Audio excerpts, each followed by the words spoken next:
Welcome back students, आप सभी का स्वागत है ट्रेंड्स एजुकेशन के चैनल पे। तो इस वीडियो में हम बात करेंगे 11th का जो इकोनॉमिक का सब्जेक्ट दिया गया है। 11th में जो इकोनॉमिक का सब्जेक्ट है उसके ऊपर हम डिस्कस कर लेंगे, जो कि हमारा रहेगा core area of service sector. ठीक है, हमने लास्ट वीडियो में सभी टॉपिक को कवर कर लिया था। अब इस वीडियो में जो है हम 11th का जो कोर एरिया दिया गया इकोनॉमिक में, जो चैप्टर नंबर 4th है, chapter number 4 the economic of Maharashtra, इसके ऊपर हम इस वीडियो में बात कर रहे थे। ठीक है, तो इस वीडियो में क्या क्या बात करना है, हमें कोर एरियाज के बारे में बात करना है। सर्विस सेक्टर्स के कोर एरियाज में मतलब इनका होना दर्शाएगा कि सर्विस सेक्टर को डेवलपमेंट करना है और क्या क्या हो चुका है जिसकी वजह से सर्विस सेक्टर और भी डेवलप हो रहा है। देखो, ये जितना ज्यादा डेवलप होगा, मतलब जो जितना ज्यादा कोर एरिया डेवलप होगा उतना स्पीड से हमारा कंट्री डेवलप होगा। तो इसके अंदर देख लेते क्या क्या दिया गया है। पहला जो है इंफ्रास्ट्रक्चर के हिसाब से दिया गया। अब देखो, इंफ्रास्ट्रक्चर मतलब क्या होता है, सिंपल। इंफ्रास्ट्रक्चर मतलब इतना समझना कि जितना ज्यादा इंफ्रास्ट्रक्चर डेवलप होगा वो कंट्री उतना जल्दी डेवलपमेंट करेगा अपने इकोनॉमिक पावर पे। तो इंफ्रास्ट्रक्चर का मतलब होना कि सारी सुविधाएं मौजूद होना। सारी सुविधाएं मतलब कि उस जगह पे सारी चीजों का जो है आप इजीली इजीली कोई भी वांट्स को पूरा कर सकते हो। That is known as infrastructure. तो जैसे अगर आप देखोगे इंडिया के अंदर कई सारे ऐसे सिटीज है जहां पे ये सारी सुविधाएं को पूरा किया जाता है। ठीक है, तो ये सब क्या है, ये इंफ्रास्ट्रक्चर को दर्शाता है। जैसे फॉर एग्जांपल के तौर पर अगर मैं कुछ सिटीज लूँ, जैसे मुंबई, तो मुंबई जो है इसके अंदर सारी सुविधाएं हैं। अगर मैं बोलूँ दिल्ली, दिल्ली में भी देखोगे सारी सुविधाएं हैं।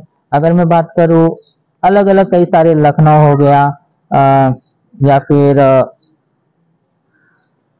जितने भी सिटीज है भारत के अंदर, इन सारे सिटीज में अगर आप फोकस करोगे तो ये सब डेवलप होने का मतलब क्या है कि इंफ्रास्ट्रक्चर डेवलप होना। जितना ज्यादा डेवलपमेंट होगा, जैसे मुंबई का ही आप सिर्फ एग्जांपल लो, मुंबई में अगर आप बात करोगे तो मुंबई में इतने सारे चीजें अवेलेबिलिटी है, यहाँ से हर सुविधाएं है, इसको बोलते हैं इंफ्रास्ट्रक्चर डेवलपमेंट। ठीक है, तो इंफ्रास्ट्रक्चर के ऊपर क्या बोला गया है, ध्यान देना कि infrastructure is the basics requirement of economic development.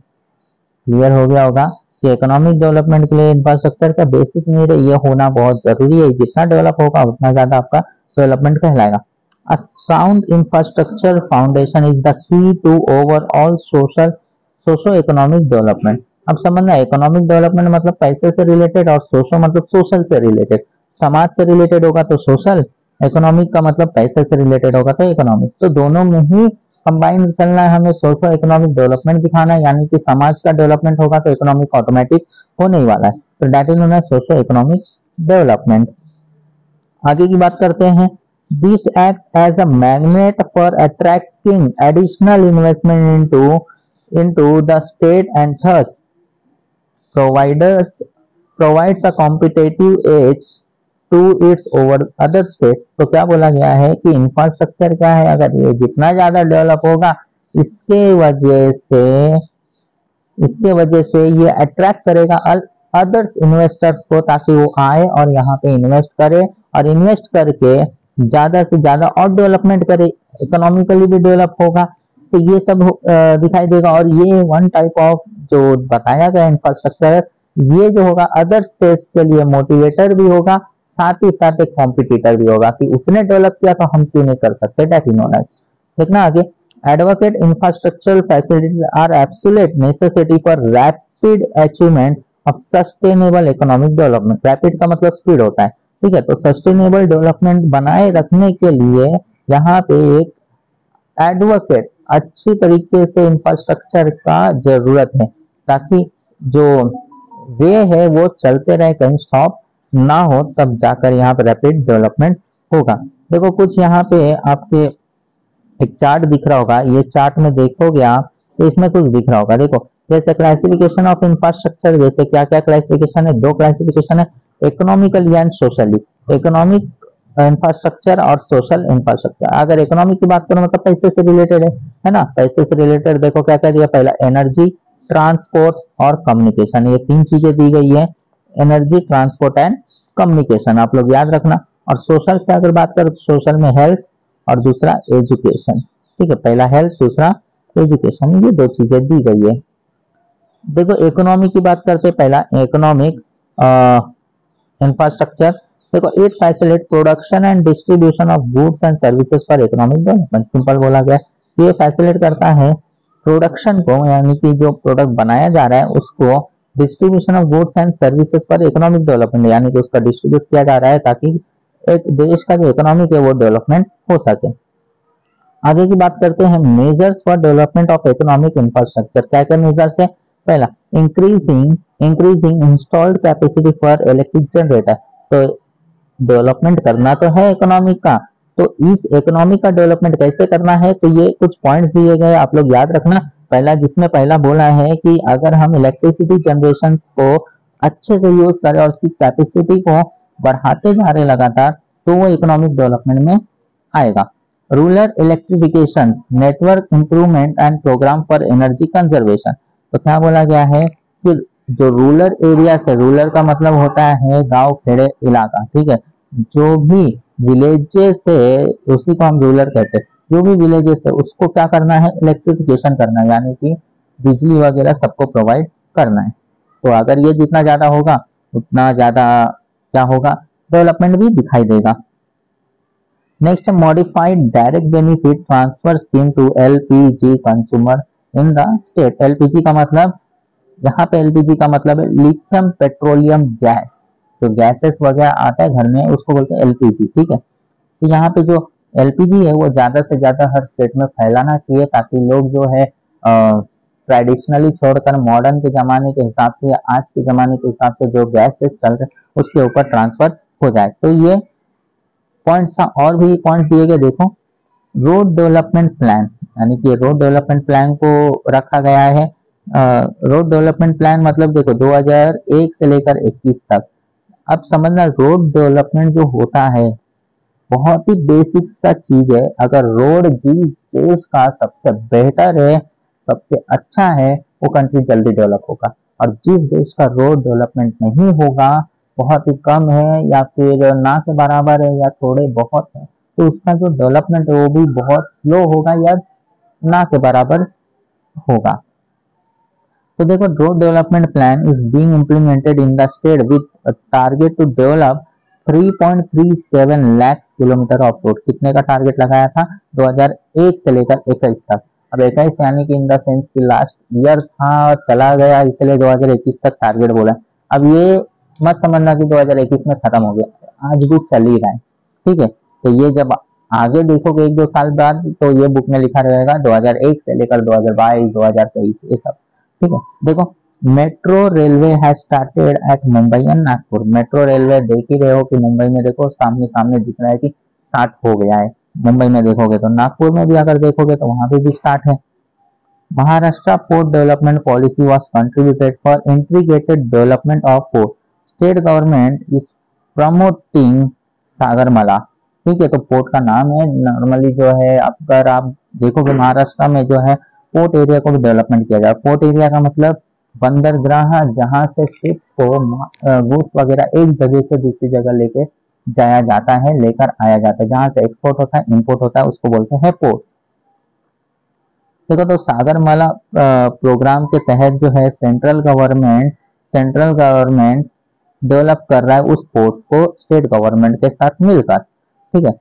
दूसरा है internet subscriber base was 5.45 crore in Maharashtra on 30 September 2017 which is the highest among all the state. तो क्या बोला गया है, अगर इंटरनेट की बात करें तो इंटरनेट आज अगर आप देखोगे लगभग सभी के जेबों में इंटरनेट तो आ चुका है, लेकिन ये कब की बात कर रहा है, 30 सितंबर, कब की बात कर रहा है, 30 सितंबर 2017 की। इस समय पे टोटल सब्सक्राइबर कितने हुए थे, देखो यहाँ लिखा है कितने हुए थे, 5.45 करोड़, ठीक है, 5.45 करोड़, ठीक है, इतना हुआ था। तो ये कुछ इंपॉर्टेंट मेजर पॉइंट्स थे तो आप याद रखना। नेक्स्ट अगर बात करते हैं सोशल इंफ्रास्ट्रक्चर की, आप सोशल इंफ्रास्ट्रक्चर में क्या क्या दिया गया है, देखो सोशल इंफ्रास्ट्रक्चर मतलब समझना कि समाज से रिलेटेड डेवलपमेंट, ठीक है। इकोनॉमिक इंफ्रास्ट्रक्चर का मतलब होता है पैसे से रिलेटेड डेवलपमेंट, और सोशल इंफ्रास्ट्रक्चर का मतलब होता है समाज से रिलेटेड डेवलपमेंट। तो क्या बोला गया कि social infrastructure is also one of the important component of the economic because it improve the quality of human life as well as stimulated the economic development। तो क्या बोला गया, सोशल डेवलपमेंट भी बहुत इंपॉर्टेंट है। सोशल इंफ्रास्ट्रक्चर अगर रहेगा तो इस जगह पे इकोनॉमिक को तो बूस्ट मिलेगा ही मिलेगा, साथ में क्वालिटी ऑफ ह्यूमन लाइफ भी बढ़ेगी, यानी कि लोगों की रहने स्टैंडर्ड ऑफ लिविंग वगैरह, रहने वगैरह ये सब के लिए भी बहुत बेनिफिशियल ही रहेगा, और लोग अच्छे से रहेंगे, लाइफ अच्छा रहेगा उनका, तो इकोनॉमिक डेवलपमेंट भी दिखाई देगा। देखो it not only improve the quality but also gives the power to produce knowledge। social infrastructure include literacy program, education, public health, housing, drinking water and sanitation।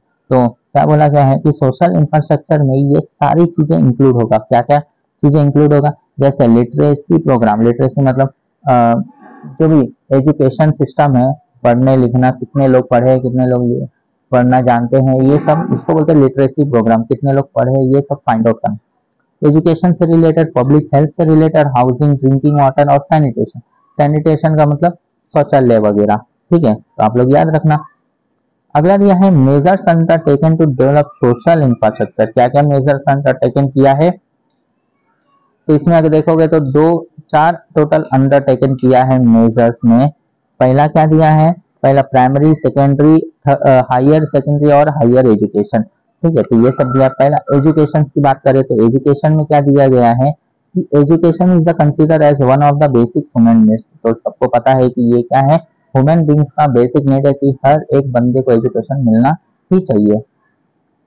It forms the backbone of social economic development of any country. हो गया होगा, backbone मतलब जैसे रीढ़ की हड्डी होती है उसको बैकबोन कहा जाता है, वैसे एजुकेशन हर सोशो इकोनॉमिक डेवलपमेंट का, हर कंट्री के सोशो इकोनॉमिक डेवलपमेंट का ये एजुकेशन बैकबोन कहा जाता है। देखो education is a significant aspect of human resources development in the present scenario. Scenario मतलब इमेजिनेशन होता है। India is getting an advantages of highest demographic dividend due to maximum percentage of young population in the country. तो क्या बोला गया है कि आज जो है, आज के समय के हिसाब से भारत जो है सबसे ज्यादा हाईएस्ट डेमोग्राफी है, यानी क्यों, क्योंकि यहाँ पे ज्यादातर यूथ रहते हैं और उनकी जो पॉपुलेशन है देश के अंदर बहुत ही ज्यादा है, जिसका वजह से बेनिफिट मिलता है गवर्नमेंट को भी। देखो education therefore become a priority at the national level as well as state level। तो एजुकेशन को बहुत ज्यादा अहमियत दिया गया है, चाहे वो नेशनल लेवल पे हो या स्टेट लेवल पे हो। अभी का सिचुएशन तो बहुत ही अलग है, ठीक है, तो समझना इसके अंदर बुक में जो दिया गया है उसके हिसाब से। The state of Maharashtra has implemented various educational schemes to achieve the goal of education। There are 4 levels of education in the country। तो महाराष्ट्र गवर्नमेंट ने बहुत सारा एजुकेशन सिस्टम में कुछ बदलाव किए जिसकी वजह से बहुत सारी बेनिफिट मिल रही है। तो इसके अंदर 4 बदलाव है, क्या क्या है, पहला प्राइमरी, दूसरा सेकेंडरी, तीसरा हायर सेकेंडरी और चौथा हायर एजुकेशन। तो क्या क्या होता है ये गवर्नमेंट ने बताया है ये चारों के माध्यम से, ठीक है। तो इसमें दिया है प्राइमरी, अगर आप फोकस करोगे प्राइमरी, सेकेंडरी, हायर एजुकेशन। तो इस वीडियो में बस इतना ही। अब हम नेक्स्ट वीडियो में बात करेंगे आगे की, जो कि रहेगा हमारा सोशल डेवलपमेंट के ऊपर, यानी कि सोशल इंफ्रास्ट्रक्चर पे प्राइमरी, सेकेंडरी, हायर सेकेंडरी और जो है हायर एजुकेशन, ठीक है। तो ये चारों के ऊपर हमारा अगला टॉपिक रहेगा। तो इस वीडियो में बस इतना ही। अगर आपको कोई डाउट होगा हमारे टेलीग्राम ग्रुप को ज्वाइन कर सकते हो, वहाँ पे सारे डाउट को आप रेज कर सकते हो, आपको वहाँ पे मिल जाएंगे आंसर्स। तो इस वीडियो में बस इतना ही। अब हम मिलेंगे नेक्स्ट वीडियो में नेक्स्ट लेक्चर के साथ, तब तक के लिए टेक केयर एंड धन्यवाद।